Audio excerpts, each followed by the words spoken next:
pessoal, tudo bem? Professor Mauro falando aqui, do curso de História da UEM em Carangola. Hoje a gente vai dar início agora à nossa terceira aula do minicurso História para quê? 4 leituras.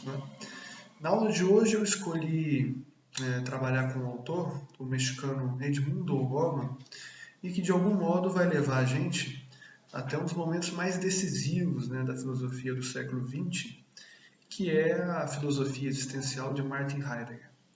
O O'Gorman era um leitor de Martin Heidegger, e a filosofia, a teoria da história, a pergunta pela história, pergunta sobre os sentidos da história, vamos dizer assim, essa pergunta é revolucionada pelo que vem a filosofia heideggeriana dizer para a gente. As perguntas em torno da história, do tempo, do ser, da existência, tudo isso assume uma nova função, uma nova ideia, uma nova configuração após a obra de Martin Heidegger. E a minha escolha pelo Edmundo O'Gorman, não obviamente pelo Heidegger em si, a obra do Heidegger em si, tem, vamos dizer assim, três fatores. Três fatores que me levaram a isso. Primeiro vamos dizer assim, de ordem mais pessoal, que é o fato de eu ter estudado com mais afinco a obra do Edmundo O'Gorman na minha tese. Então, acho que talvez eu tenha um pouco mais de propriedade para falar da obra do O'Gorman. Segundo, o O'Gorman não é um pensador europeu, nem alemão. Até aqui a gente trabalhou o Nietzsche e o Marx. Seja o momento, talvez, da gente vir para a América Latina e trabalhar um pensador mexicano tão sofisticado quanto os europeus. E no terceiro momento também, porque, de fato, o Edmundo O'Gorman transformou a questão sobre os sentidos e as orientações da história numa questão, um projeto intelectual dele de toda a sua vida, em torno dessa pergunta pelas funções da história. Então, as três razões, resumidamente, são essas, da escolha do O'Gorman. A coisa que a gente tem que ter claro aqui é que para se perguntar da história, sobre a história, a partir dessa filosofia existencial heideggeriana, a gente tem que ter muito claro aqui que o grande objetivo do Heidegger é a questão do ser, é a pergunta pelo ser. Só que, nessa primeira metade do século XX, existiu uma grande aporia, que é você tratar a questão do ser. O ser é um conceito muito predicado, muito sedimentado pela tradição, que de alguma maneira pode se remeter a algum tipo de essência metafísica. E o Heidegger queria de alguma maneira fugir de tudo isso. Muitas vezes a impressão é que toda a filosofia que vem antes do Heidegger é metafísica, está na procura daquela essência fundamental que vai definir o homem e tudo mais. Então, ser, homem, são conceitos muito que assim, o Heidegger entendia que não valia apenas mais trabalhar sob essas bases. Daí que o Heidegger se vale da noção de Dasein. Na tradução para o português, é o ser aí. Isso, de certa forma, tira um pouco todo esse peso da tradição, esse peso essencialista em torno do conceito de ser. Heidegger quer afastar toda essa camada de sentidos em torno do ser, mobilizado pela tradição. Então, o ser aí vem a ser, de certa maneira, o ser no mundo. O que garante, então, que esse ser exista, possa continuar acolhendo e mobilizando o seu aí no mundo, é justamente o fato de que esse ser é nada. Ou seja, de que ele não tem nenhuma determinação, nenhuma orientação prévia. Não dá para a gente cair naquelas essências e dizer, o ser é bom, o ser é mau. Então, não é isso que interessa. O ser aí, ele sobretudo tem por definição o nada. Ele é nada, em alguma medida ele é vazável, em alguma medida ele é vazio também, em alguma medida ele pode ser preenchido por sentidos que a tradição vai vir oferecer. É uma dupla dimensão. O ser aí ele é vazio, mas também orientável. Essa dupla dimensão que a gente tem que estar bastante atento aqui. É como se a gente conseguisse colocar numa expressão. O ser aí é o seu mundo e também nada. É importante a gente ter isso claro aqui para não cair, não exagerar a mão nenhum nem outro. O ser aí não é só o seu mundo, porque senão seria só o seu contexto, fechado naquilo ali. Eu sou o Mauro, em Carangola, vivo toda a minha vida em volta disso daqui, da cidade, não tenho mais sentidos para além dessa micro-realidade que eu vivo. Não é só isso. Mas também o ser aí é nada, mas é um nada que de alguma maneira é vazio, né? E é vazável, ou seja, ele pode receber determinadas orientações. Né? O fato de nenhuma orientação, nenhum sentido colar no ser de maneira essencial, de maneira definitiva, não quer dizer também que ele não aceita algum tipo de orientação. Essa dupla dimensão entre o seu mundo, o ser o seu mundo e o nada, que a gente tem que estar bastante atento. Nenhum tipo de determinação de uma dada época vai colar no ser de maneira definitiva, senão isso impediria a mudança na história. Vamos pensar um exemplo histórico aqui. O homem romano não era romano por natureza e seria ad infinito romano, senão não teria sido possível um homem medieval, em alguma medida. Só foi possível o homem medieval porque o homem romano não preenchia todos os sentidos possíveis. Ele era também vazio, ele era também orientável, né? Ou seja, ele era passível de mudança. O ser nunca é suficiente. Acho que essa é uma definição importante.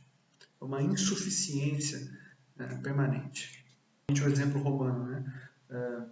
Trazia um conjunto de determinações da tradição, um conjunto de características históricas, políticas, sociais, culturais, mas aquilo tudo não definia ele essencialmente. Vamos pensar no exemplo mais contemporâneo, né?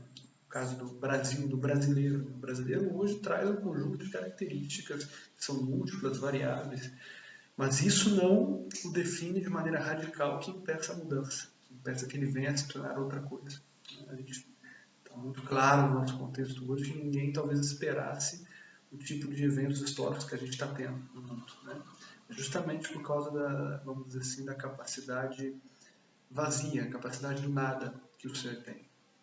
Tendo isso claro, então, como a teoria existencial do Martin Heidegger prevê a mudança na história, ou seja, através da característica principal do ser aí, que é ser o seu mundo e ser nada ao mesmo tempo, a gente pode, então, passar um pouco mais claramente para a obra do O'Gorman, para entender o que ele está entendendo pelas funções da história. Bem, o que guia o Edmund O'Gorman é a pergunta pelo ser da história. Né? Porque, em alguma medida, tanto para O'Gorman como para vários historiadores, o que determinava a ciência histórica naquele momento, na década de 40, e mesmo até antes disso, era uma, vamos dizer assim, uma característica, às vezes definida como positivista, né, de acreditar que a história tem que ser narrada como aquilo que realmente aconteceu. Né? Narrar os fatos históricos, ou seja, para a gente conhecer a história, a gente tem que estar preocupado em como sucedeu, né? Como sucedeu determinados fatos históricos, e conforme mais a gente souber os fatos históricos, melhor historiador a gente é. Né? Então essa era uma compreensão difusa, ainda é, até hoje. Né? A gente sabe que o historiador, quanto mais ele demonstra um domínio de fatos históricos, da sucessão de épocas, da sucessão de acontecimentos, enfim, ele é muito referenciado no seu próprio campo. Né? Só que para o O'Gorman isso não bastava. Né? Isso tinha como efeito maléfico o fato de afastar história e vida. Porque se a história é aquilo que realmente aconteceu, né? Aconteceu no passado, isso pressupõe que não necessariamente o passado diz respeito mais à nossa vida no presente. Se aconteceu, quer dizer que não acontece. Ou pelo menos no termo temporal. Né? Você está usando o verbo do passado, o verbo aconteceu no passado. O O'Gorman quer mudar isso daí. Parar de reconhecer que a história aconteceu para dizer que a história acontece. Não separar a dimensão do passado e do presente. Uma formulação muito característica desse tipo, que o O'Gorman critica, é aquela ideia de, vamos dizer assim, de que determinado evento está na história, né, está localizado num determinado momento. Né? Isso se traduz um pouco na ideia de contexto. Né? O contexto histórico de tal época. Parece que com isso você consegue separar ali um cercadinho no tempo que, enfim, está independente, ele não está mais ligado à contínua dimensão temporal de passado, presente e futuro. Né? Então é problemática para o O'Gorman a ideia de contexto, né? A ideia de que você consegue separar, né? Apartar uma determinada faixa de tempo, né? Como se fosse independente das dimensões do passado, presente e futuro. Então, deixa eu tentar fazer um esquema para tornar isso um pouco mais claro para vocês. Né? Para o O'Gorman, interessa, então, reaproximar história e vida, reaproximar passado e presente, não separar de maneira tão estanque essas dimensões. O que ele vai fazer, então? Ele vai dizer que ele, como historiador, ele está mais interessado na realidade histórica que antecede o fato histórico. Como assim, professor? Realidade histórica e fato histórico é a mesma coisa. Não, não é. O fato histórico ele depende de uma produção de um profissional chamado historiador. Quando o historiador nos entrega um fato histórico, ele já selecionou, ele já fez escolhas, já fez recortes, ele já selecionou suas fontes, tinha determinados objetivos ali, determinadas hipóteses. Então, antes do fato histórico, né, produzido pelo historiador, existe a realidade histórica, a matéria bruta, né, que o historiador labuta ali propriamente, né, pincela, está polindo aquilo, né, aquela realidade bruta. O O'Gorman, ao invés de estar interessado no puro fato histórico, né, na narração de como sucedeu determinados eventos, ele está interessado naquela matéria bruta. Porque mais do que, né, importar como aquele fato histórico foi, né, como ele aconteceu no passado, importa o que esse fato, o que esse grande evento histórico trouxe e desencadeou. Não é? E com essa mudança de você tirar o olhar, o interesse histórico, só de como a história foi, só como ela aconteceu no passado, e trazer o interesse para o que a história desencadeou, o que um determinado fato histórico desencadeou, o O'Gorman desloca a história de sinônimo de passado para a história como sinônimo de devir. Devir. Com a ideia de devir, ele quer dizer que a história não é só relacionada ao passado, mas a história é uma dimensão do passado, do presente e do futuro. Um exemplo concreto, então. O O'Gorman sempre foi muito preocupado com as narrativas em torno do descobrimento da América. E uma das querelas que existia é se de fato, na época existia essa querela, né, Colombo chegou ou não em Cuba, no primeiro momento. Né? Tendo chegado ou não em Cuba Colombo, o que isso muda para o que de fato desencadeou depois? O que aconteceu com a história depois disso tudo? Para o O'Gorman mudava muito pouco. Se o Colombo chegou em Cuba no dia tal, se chegou diretamente no México no dia tal, né, no caso que viria a ser a Nova Espanha, né, no dia tal. Isso são fatos, essa disputa por alguns fatos históricos não tem uma grande interferência na vida propriamente. Né? Mas agora, o que a gente tem que estar preocupado em O'Gorman queria era o seguinte: o que a descoberta da América significou para toda uma civilização? Né? Significou muitíssima coisa.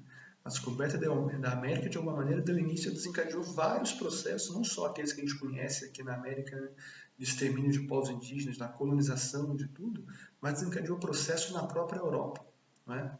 Moldando uma identidade sobre si mesma como velho continente, enquanto a América seria a primeira, né? Descobertas científicas cada vez mais velozes para desvendar os mistérios desse mundo que agora não era mais plano, mas provavelmente redondo, que se saía de uma parte, conseguia fazer todo o círculo no seu navio, não é? Então, assim, o evento da descoberta da América é um evento que desencadeia uma quantidade infinita de coisas, né? Então, menos importa ali uma narração fiel de como tal aconteceu tal coisa no passado, do que propriamente todo o ser da história, o devir propriamente, toda essa continuidade de longa duração. Né? Isso que é o interesse do O'Gorman. Com isso ele consegue dizer para a gente que a história diz respeito, né, ao devir, a essa longa continuidade temporal, e não somente encontrar como um fato X ou Y aconteceu. Não é como seja importante de alguma maneira entender isso também, né? Mas não é o essencial. Acho que aqui então a gente já está caminhando um pouco mais sobre aquela pergunta que guia o nosso minicurso, né, do História para quê? E a resposta do O'Gorman é formidável. Né? História porque ela não diz respeito apenas ao passado. Tudo isso me lembra um físico que eu tenho visto muito agora nessa quarentena, que é o Marcelo Gleiser. Né? É um físico brasileiro que ele deu um exemplo que é muito esclarecedor, né? Em que ele imita uma pessoa que diz: poxa, eu só vivo 60 ou 70 anos, é muito pouco, gostaria de viver mais. E o Marcelo Gleiser responde: poxa, você é muito velho, né? Nós somos poeira de estrelas. Aquelas primeiras formações, né, do mundo, há bilhões, trilhões de anos atrás, de alguma maneira, elas chegaram até a matéria biológica que nos compõe, né? Enquanto humanos e todas, enfim, as outras matérias biológicas que estão no planeta hoje. Então, dependendo do olhar que a gente lança, a gente vive muito mais do que 60 ou 70 anos. Né? Lembra também o que o Ailton Krenak diz sobre a sua memória ancestral, né? Que para algumas comunidades indígenas, o indivíduo é muito mais do que ele mesmo indivíduo. Ele é uma memória, ele carrega a memória da sua tribo, a memória ancestral, né, sua tradição. E isso é uma coisa que não vive 60, 70 anos, vive séculos, milênios. Né? Então, acho que a gente tem que mudar um pouco a percepção temporal aí, moderna, que é aquela muito do indivíduo, né? Que a tua vida dura enquanto você é vivo. Não necessariamente, né? A tua vida vai muito além do indivíduo. Né? A tua vida diz respeito à matéria da qual você é composto, a memória, a tradição da qual você faz parte. Gente, eu espero que esteja claro até aqui essa grande mudança de foco que o Gorman faz, então, de tirar a história como sinônimo de passado para passar a história como sinônimo de dever. Né? Porque até aqui o que foi dito de alguma maneira pelo Gorman está na obra do Heidegger em alguma medida, né? Com diferenças, é claro, mas está. Né? O que eu quero ressaltar é quando a gente entra agora para discutir um pouquinho da questão do México, né? Como o Gorman traduz toda essa compreensão dele de história, do história para quê, para o país dele, o México. O que isso diz sobre o México?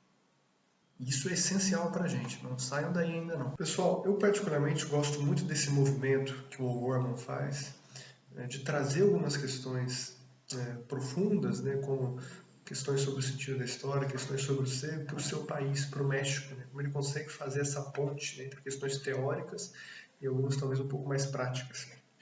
Quando o Gorman faz essa transição, ele percebe o seguinte: o discurso histórico no México estava, vamos dizer assim, carregado de construções essencialistas. O que quer dizer isso? Estava carregado de construções que tentavam afixar um ser nacional mexicano, tentavam definir uma identidade mexicana através da história. Né? O discurso histórico se valia de algumas identidades cristalizadas do passado para dizer: o México foi isso, o México é isso, o México será isso. Né? Se valia da história, então, né, de uma maneira, vamos dizer, um pouco conservadora, para fixar um sentido perene no tempo para esse ser nacional mexicano. Né? O Gorman percebe como esse movimento é equivocado. Porque no centro da sua, vamos dizer assim, teoria existencial, teoria da historicidade, em alguma medida, como vocês podem se lembrar, o ser, em alguma medida, é nada. Então ele é insuficiente. Ele não pode ser definitivamente preenchido por uma determinada determinação, não é, de sentido. O processo de conferir sentidos ao ser é sempre precário, é sempre insuficiente. Por isso era preciso se valer da história para oferecer uma outra imagem de México. Então, quando o Gorman coloca a questão história para quê, né, no México dos anos 40, 50, 60, ele entende que a história serve naquele momento para fazer uma liberação do ser nacional mexicano. Se o discurso histórico oficial utilizava a história, né, para dizer o que o ser mexicano é, muitas vezes relacionado ao ser mexicano é atrasado por conta da história. O ser mexicano tem uma característica indígena por causa do seu passado. O Gorman quer dizer, nenhuma dessas definições históricas são capazes de preencher completamente o ser mexicano. O ser mexicano tem uma dimensão que é vazia, uma dimensão que é orientável, que é cambiável. Não é? Então, e essa é a própria característica da história. Por isso é o interesse do Gorman na pergunta pelo ser histórico. Né? É para não afixar o ser, mas para liberar o ser. Para isso, então, serve a história, no caso do Gorman. Né? Para fazer esse processo de liberação do ser, uma vez que o ser é sempre insuficiente. Na história mexicana, vários movimentos tentaram oferecer algum sentido, alguma definição para a nacionalidade mexicana. Foi assim na independência, foi assim na reforma liberal, em que muitos liberais mexicanos se preocupavam em modernizar o país e colocavam a culpa em fatores culturais pelo atraso, né, entre aspas, mexicano. A Revolução Mexicana tentou definir uma certa ideia de identidade nacional de cunho indigenista, e o Gorman também discordava porque o indigenismo apesar de ser um fator importantíssimo da definição do ser mexicano, não era capaz de esgotá-lo, não é? Aliás, nenhuma definição é capaz de esgotá-lo. Então, são vários exemplos históricos que o O'Gorman utiliza para mostrar que o ser nunca é totalmente preenchido de sentido. Ele sempre guarda ali uma quantidade de vazio, que é justamente o que vai garantir que uma nova orientação surja e que o México venha a mudar a sua história. Não é? É um livro, ou melhor, toda a obra do O'Gorman traz um sentido muito otimista, né, para a história mexicana, que é o sentido daquilo que o México foi até hoje, não necessariamente é o que ele vai ser daqui para o futuro. Né? Guarda uma dimensão do inesperado. Bem, pessoal, e aí a gente é aquela pergunta que a gente sempre faz, né, ao final das nossas aulas. Afinal, história para quê? Né?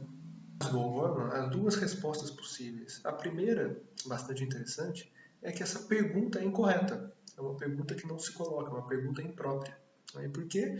Porque a história é um componente existencial humano. Então não se coloca essa pergunta. A gente não tem o direito, a capacidade de escolher entre querer ou não história. Ela nos compõe. Ela é uma parte da existência humana que não tem como a gente dizer se a gente quer ou não quer ela. Segundo, história para quê?